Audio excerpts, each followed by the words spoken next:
We still are looking at violation of human rights, but we are now going to move to Asia, more specifically Pakistan. The title is Pakistan, notably the situation of human rights defenders and the death penalty. I would like to turn your attention to the fact that Pakistani government is doing a crackdown on Twitter and Facebook to discover the identity of the users of these platforms so that people can be charged with blasphemy and possibly be sentenced to death. We also have to criticize the act against blasphemy, which has been mentioned several times during this meeting. It is aimed against freedom of speech, and if Pakistan wants to remain a partner of the EU in the future and have a privileged position, it has to cease abusing human rights in their country. Thank you. On behalf of S&D Group, Madam Nina Gill, take the floor, please, 1 minute. In 2014, the EU allowed Pakistan access to GSP+, an exceptional tool to help kickstart the economy and crucially encourages progress on improving human rights. It has proved its value in many countries, but I question whether this is the case in Pakistan.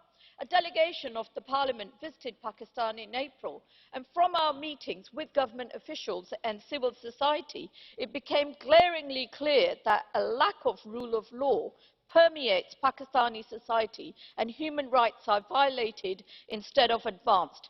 In March, military courts that can try civilians were reinstated for 2 more years. Basic rights of foreigners brought to trial are trampled on, with no access to consular rights. People who work for NGOs face harassment, arrest, or worse, death. How many people are on death row under the vague blasphemy laws? We do not know because there is no transparency. Anyone going about their business can be accused of blasphemy, who are then lynched by mobs.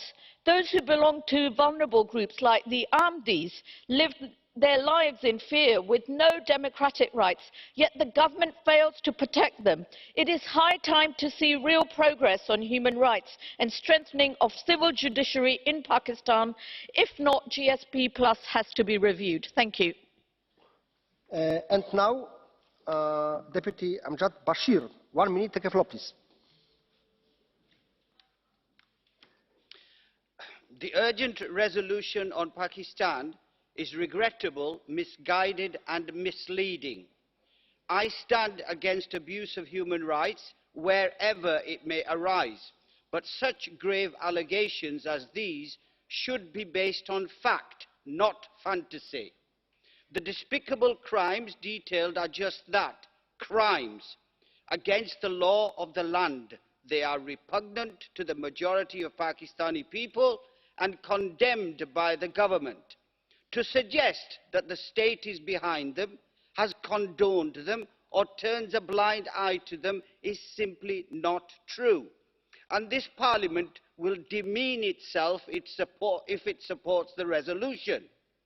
Interestingly, the text makes no mention of an AFET delegation to Pakistan last April, when we were welcome to raise any thorny issue we chose in the presence of senior government authorities, opposition parties, NGOs, think tanks and civilians, unlike similar trips to India. Pakistan relies on our help to deliver on human rights and rule of law, and as a genuine ally and economic partner of the EU and the West. This resolution sends the wrong signals altogether.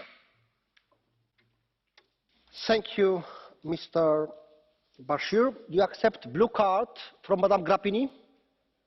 Yes, okay. Madam Grappini, take a floor, please.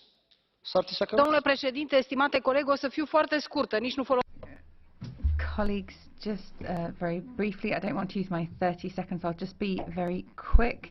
You think it's some kind of fantasy that there's the death penalty here, that this is not real? You're talking about people not actually being killed here. This is reality. Time for your answer, Mr. Bashir.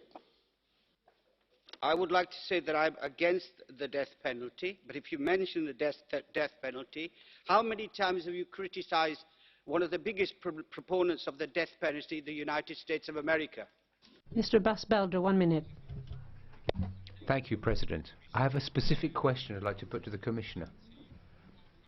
I've seen a great deal of documentation about intolerance in the Pakistani teaching system, discrimination against minorities, particularly Christians. Are you aware of this documentation? If you do, will this have implications for EU funding for the Pakistani education system? Lots of schools, in particular madrasi, Islam schools, discriminate against Christians. I would like to make it very clear that the Commission should respond to that. Thank you. Dank je wel.